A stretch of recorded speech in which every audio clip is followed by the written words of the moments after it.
volta ao vivo, seu programa, aqui pela Rede Novo Tempo de Comunicação. Muito obrigado pela sua audiência, obrigado porque você está aqui com a gente. Hoje é dia do cardiologista e a gente está falando de como cuidar melhor do seu coração, olha. Hoje eu tô literalmente com o coração na mão. Você já ouviu essa expressão várias vezes. A gente vai entender aqui do doutor todo esse procedimento para que a gente tenha mais qualidade de vida, para que a gente aprenda a cuidar melhor do coração.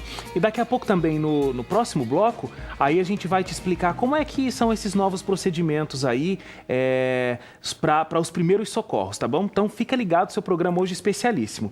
Doutor, então você estava falando que o coração é o tamanho da mão fechada. O meu é um pouquinho maior do que esse aqui. Você é mais alto. Mais alto. Tem um desenvolvimento entre a população diferente, mas é proporcional. Pode ver que é proporcional porque o coração ele tem que transferir toda essa massa de sangue justamente de acordo com a pessoa. Então não dá para ter um coração pequenininho, uma pessoa de alta, uma pessoa grande, nem ter um coração muito grande com uma pessoa muito pequena. Claro, vai ter uma anomalia aí. Doutor, eu abri o coração aqui, explica pra gente. Olha, você já está especializado. já tô cirurgião aqui. Exatamente, a gente tem que mandar o certificado para você depois. Então o que você vê aqui normalmente? Nós temos o sistema de condução, ele está aparecendo aqui em amarelo e normalmente todo batimento é como se fosse uma bateria que nós tivéssemos implantado aqui, que toda vez que você começa o batimento, ele começa aqui nos átrios, que fica aqui em cima. E ele vai por esse sistema de condução, como se fosse uma rodovia, e vai para os ventrículos. Então bate primeiro o átrio, depois bate o ventrículo. E isso é continuamente. Quando um bate, o outro relaxa. Para quê? Para que encha sempre uma cavidade com sangue e a outra ela expulsa esse sangue, fazendo esse fluxo contínuo. Uma outra explicação que é importante é que este lado direito aqui, ele transmite o sangue do corpo para os pulmões, para ser feita a oxigenação. Então, desse lado aqui, esse sangue ele passa para os pulmões, ele é oxigenado, aí entra um grande fator de risco para doenças cardiovasculares, que é o tabagismo. E muitas pessoas dizem assim, olha, o que tem a ver o coração com o tabagismo? O que acontece? A pessoa acaba colocando o sangue envenenado aqui, porque em vez de ele voltar para o lado esquerdo com aquele sangue aerado, com aquele sangue livre de dióxido de carbono, ele vem mais nicotina, mais alcatrão e isso tudo vai influenciar justamente nessa parte anterior aqui, que são as coronárias. Essa rede que sai aqui do lado esquerdo, ela vai para a aorta, mas ela também vai passar para toda a parede anterior do coração. Então o fumo, ele também diminui a quantidade de oxigênio que vai para as coronárias. O coração nosso utiliza só 4% do oxigênio do corpo.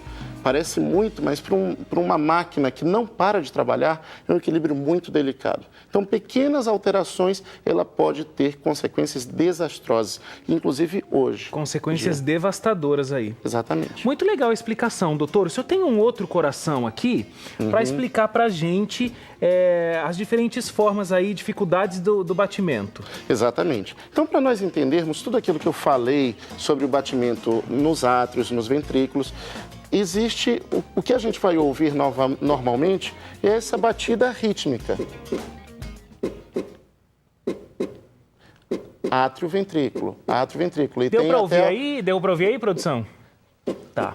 Até se você observar, tem uma luzinha que começa aqui nos átrios e depois ela vai para os ventrículos.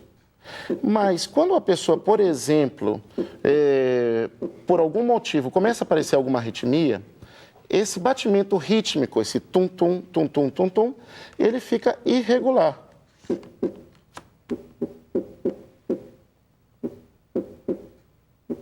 É bem diferente. É bem diferente. E a pessoa sente um descompasso.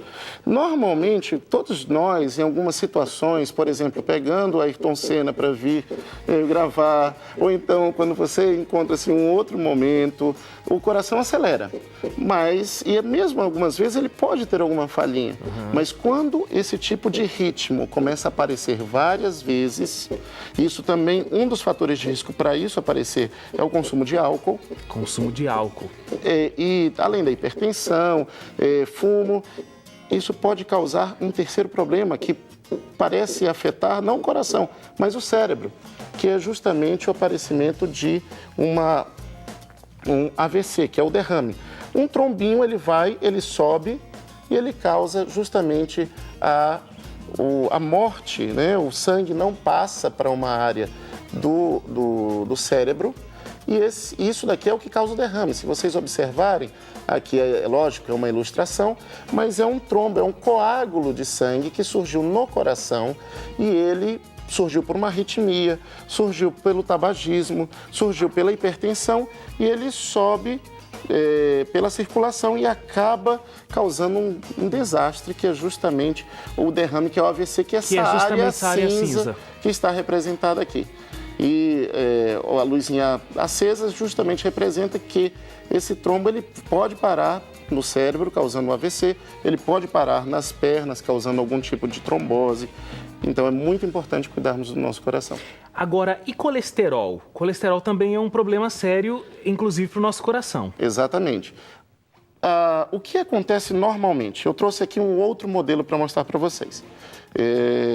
Dá um trabalhinho a mais para os câmeras. Deixa eu mostrar aqui, doutor. Aqui, olha só. Isso aqui é uma artéria saudável. Isso é uma artéria saudável.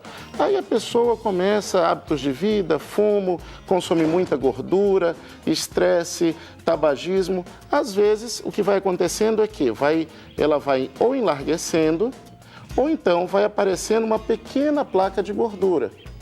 E essa placa de gordura, ela, com o passar do tempo, inflamação local, outros hábitos de vida, ela pode ficar dessa maneira.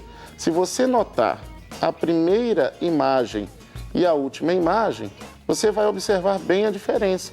Isso daqui é placa de gordura, cálcio, por isso que a gente fala muitas vezes em calcificação das artérias do coração. Isso é algo muito importante e é prevenível. O mais importante disso daqui é que com hábitos saudáveis, com uma alimentação adequada, controle de hipertensão, controle do diabetes, açúcares, você pode evitar esse mal. A gente tem pesquisas que 80% das mortes poderiam ser evitadas se tivesse a presença de exercício físico, alimentação saudável, justamente por questões como essa aí, Exatamente, né, com certeza. O que se observa é que a maioria, nós vivemos numa sociedade que ela é muito imediatista. Uhum. Então nós queremos uma pílula que nos faça ficar saudáveis, uma pílula que nos faça ficar bonitos, uma pílula que faça você dormir, a outra você acordar. E quando se trata de saúde, o que vai acontecer com você daqui a 10 anos está sendo semeado hoje. E isso daí é muito importante. Então, quando nós falamos de coronariopatias, quando nós falamos de ataque cardíaco e infarto, coisas que acontecem, está se tornando cada vez mais comum.